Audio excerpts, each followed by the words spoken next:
আমরা আমাদের কথা যদি বলি, ভাই আপনার বিয়ের মোহর কত ছিল? হ্যাঁ, 1.5 লাখ তো অনেক টাকা ছিল। কবে বিয়ে করছেন আপনি? কত বছর হয়েছে?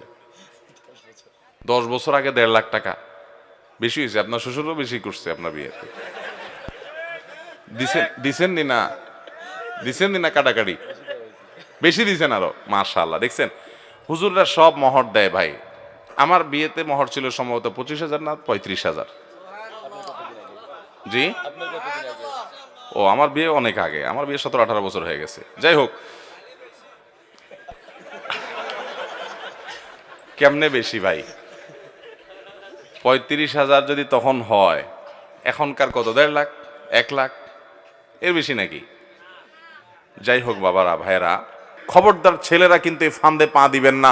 10 লাখ, 20 লাখ, 30 লাখ বললে বলবেন যে আমার সামর্থ্য এটা আছে, এর বাইরে নাই। আমার নিজের বিয়েতেই আমার মামার শ্বশুর আরো অনেকে ছিলেন, মারা গেছেন, আল্লাহ তাআলা আমাদেরকে জান্নাত নসিব করুক, একটু বলা বলি করতেছিলেন, যে মোড়ামুড়ি করতেছিলেন। আমি বললাম না, আমি এর বেশি দিতে পারবো না, আমার এটার ব্যবস্থা আছে আলহামদুলিল্লাহ, এর বেশি আমি দিতে পারবো না, সাফ কথা। আমি পুরোটা দিয়ে দিছি, এবং যত হুজুর আছে খোঁজ করে দেবেন, সব হুজুররা দিয়ে দিছেন। এই মামলার বেশিরভাগ আসামি হইলো এই 20 লাখ 30 লাখ পাটিয়ালা লোকেরা। 20 টাকাও দেওয়ার খবর নাই, ধরে রাখছে কত? 20 লাখ। ভাইরা আমার, এটা আমাদের দেশে একটা বড় রোগে পরিণত হয়েছে, মহামারীতে পরিণত হয়েছে। ব্যাপার কি? সব নারায় তাকবি শুরু করছে কেন ভাই? বিপদে আছেন সব? আহা, মেয়ের বাবা যারা আছেন ভালো করে শুনে রাখেন, খুব সিরিয়াস কথা। আমি বিভিন্ন সময় বলার চেষ্টা করি, বিয়ে বরকতপূর্ণ হওয়ার জন্য 3টি পূর্ব শর্ত আছে। কোরআন এবং হাদিস ঘাঁটলে, আমাদের বর্তমান অবস্থাকে রিয়ালাইজ করলে, গবেষণা করলে প্রতীয়মান হয় যে 3টি বিষয় আছে, যে বিষয়গুলো থাকলে বিবাহ বরকতময় হবে। আমি সব সময় বলার চেষ্টা করি, ভালো করে শুনে রাখেন। মহরের পরিমাণ বেশি করার মধ্যে বিয়েতে কোনো বরকত তো নিহিত থাকেই না, কল্যাণ তো থাকেই না, বরং উল্টাটা।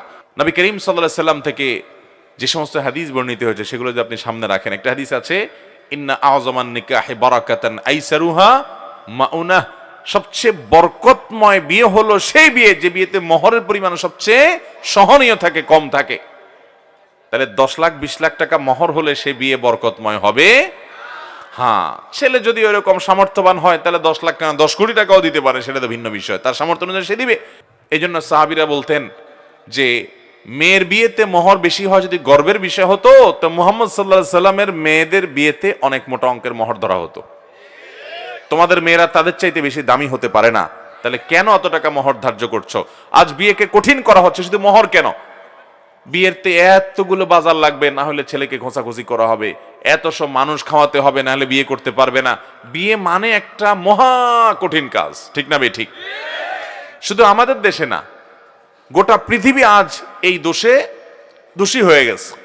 আপনি মধ্যপ্রাচ্যে চলে যান, সৌদি আরব, কুয়েত, কাতার, এই সমস্ত দেশের মানুষের অনেক ভালো গুণ আছে, কিন্তু একটা বাজে গুণ হলো যে তারাও তাদের মেয়েদের বিয়ের ব্যাপারে মোটা মোটা অঙ্কের মোহর হাইকে বসে থাকে।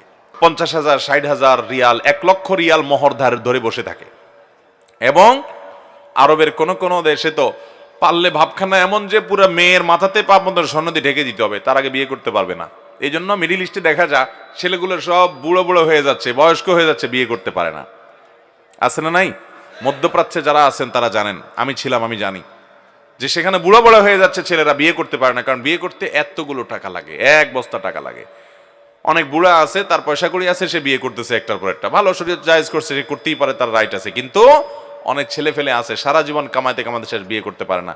বিয়ে যত কঠিন হবে জেনা তত, বিয়ে যত কঠিন হবে জেনা তত, আর জেনা যত সহজ হবে সমাজে, মেয়ের বাবারা এই দায় থেকে তারা এড়াতে পারবেন, ছেলের বাবারাও এড়াতে পারবেন না, কারণ তারা ছেলেকে বিয়ে দিচ্ছেন না পায়ে দাঁড়ানোর নাম করে।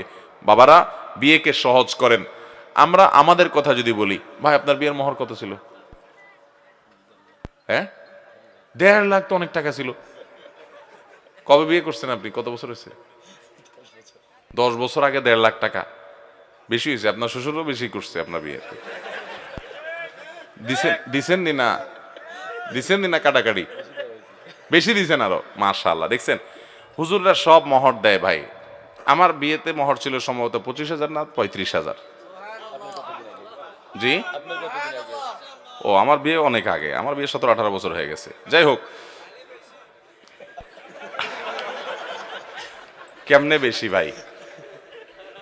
35,000 যদি তখন হয়, এখনকার কত? 1.5 লাখ, 1 লাখ, এর বেশি নাকি?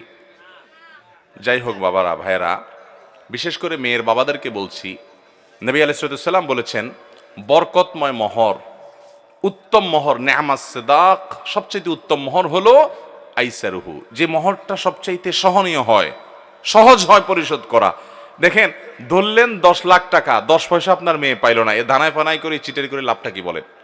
তার চাইতে এমন যৌক্তিক মোহর ধরেন যেটা আপনার মেয়ে পাবে এবং ছেলের জন্য আদায় করা কি হবে? সহজ হবে। আমি বিভিন্ন জায়গায় বলি, যদি অনেক বেশি মোহর ধরে ফেলছে, আগে কিছু বলতে পারেন নাই, তাহলে এখন স্ত্রী বরাবর দরখাস্ত লিখবেন, বরাবর মোহতারামা স্ত্রী, বিষয় মোহর কমিয়ে দেওয়ার আবেদনপত্র যথাবিহিত সম্মান প্রদর্শন পূর্বক নিবেদন, এই যে আমি আপনার হতভাগা স্বামী, আমার বিয়ের সময় এত মোটা অঙ্কে মোহর ধরা হইয়াছিল, আমি ইহা কোনোভাবেই আদায় করিতে সক্ষম নই, বিধায় আপনি অনুগ্রহ করে আমার মোহর কমাইয়া দিয়া বা কিস্তিতে পরিশোধ করবার সুযোগ দিয়া বাধিত করিবেন। ভাইরা, বলেছি এটা একেবারে এইভাবে দরখাস্ত লিখে কোনো কথা নাই, শুধু বোঝার জন্য বললাম। কিন্তু বইয়ের কাছে নরম হয়ে যারা ফেসে গেছেন আগে ভাগে, তারা এখন ফুসলায়া ফাসলায়া উদ্ধার হওয়ার চেষ্টা করেন। আর যারা এখনো বিয়ে শাদী করেন না, যুবক পোলাপান, সাবধান হয়ে যান। যেই শ্বশুরে 10 লাখ 20 লাখের নিচে মেয়ে দিবে না, ওই শ্বশুর দ্বারা কাছে যায় না। উনি ওনার মেয়ে নিয়ে কই যায় দেখা যাক। মনে রাখবেন, মনে রাখবেন, টাকা পয়সা কখনো সংসার টেকাতে পারে। আমাদের বাপ চাচারা যারা ছিলেন, মুরব্বীরা যারা অনেক সিনিয়র বয়সে, যাদের বয়স 60-এর উপরে, 55-র উপরে, 65 এরকম, এই লোকগুলোর খোঁজ খবর নিয়ে দেখেন, মোহর 10 টাকা ছিল, 20 টাকা ছিল, 50 টাকা ছিল, 100 টাকা ছিল। আপনি বলবেন তখনকার 100 টাকা অনেক টাকা, ঠিক আছে বুঝলাম অনেক টাকা, তাই বলে তখনকার 100 টাকা এখনকার 30 লাখ টাকা তো না, এত বেশ কম তো না। তো ওই 100 টাকার বিয়ে যা দেখেন 60 বছর 50 বছর টিকছে, 40 বছর টিকছে, আছে না নাই? শুধু টিকছে তা না, এমন টিকা টিকছে যে একদম সুপারগুলোর মতো, মেড ইন জাপানের মতো মহব্বত, আছে না নাই? আর যুবকরা এখন, মেয়ের বাপরা 20 লাখ 30 লাখ 40 লাখ মোহর ধরে, ওই ছেলের পেটে পাড়া দিলে 10,000 টাকা বাইর হবে না, কিন্তু মোহর ধরে কত? আপনার 30 লাখ টাকা মোহরও যদি লাগে, তাহলে ওই গরিবের ছেলে কাছে কেন বিয়ে দেওয়ার কথা বলছেন আপনি? আপনার সেখানে যাওয়া উচিত না, সব ডাকায়, ঠিকই বলছে। ভাইরা আমার, এই কাজটা করবেন না। এখন বিয়ে ঘরে ঘরে ভেঙে যাচ্ছে, ঠিক না বেঠিক? দাম্পত্য জীবনের শান্তি বলতে কিছু, আপনি 30 লাখ ধরলে আপনার মেয়েকে ছেড়ে সে যেতে পারবে না, আপনি তাকে আটকাইলেন। এই বিয়ের মোহরটা এরকম ফালতু উদ্দেশ্যে আল্লাহ তাআলা নির্ধারণ করেন নাই, বরং বিয়ের মোহরটা স্ত্রীর প্রাপ্য, যতটুকু সে দিতে পারবে ততটুকু ধার্য করবেন এবং পুরোটা দিয়ে দিবেন। খবরদার ছেলেরা কিন্তু এই ফান্দে পা দিবেন না। 10 লাখ 20 লাখ 30 লাখ বললে বলবেন যে আমার সামর্থ্য এটা আছে, এর বাইরে নাই। আমার নিজের বিয়েতেই আমার মামার শ্বশুর আরো অনেকে ছিলেন, মারা গেছেন, আল্লাহ তাআলা আমাদেরকে জান্নাত নসিব করুক, একটু বলা বলি করতেছিলেন, যে মোড়ামুড়ি করতেছিলেন। আমি বললাম না, আমি এর বেশি দিতে পারবো না, আমার এটার ব্যবস্থা আছে আলহামদুলিল্লাহ, এর বেশি আমি দিতে পারবো না, সাফ কথা। আমি পুরোটা দিয়ে দিছি এবং যত হুজুর আছে খোঁজ করে দেবেন, সব হুজুররা দিয়ে দিছেন। এই মামলার বেশিরভাগ আসামি হলো এই 20 লাখ 30 লাখ পাটিয়ালা লোকেরা। 20 টাকাও দেওয়ার খবর নাই, ধরে রাখছে কত? 20 লাখ। মেয়ের বাবারা, আপনারা কিন্তু আল্লাহর কাছে জবাবদিহি করতে হবে। বিয়েটাকে সহজ করেন। আপনার মেয়ের সুখ শান্তি এই মোহরের বড় ফিগারের মধ্যে নিহিত হতে পারে না।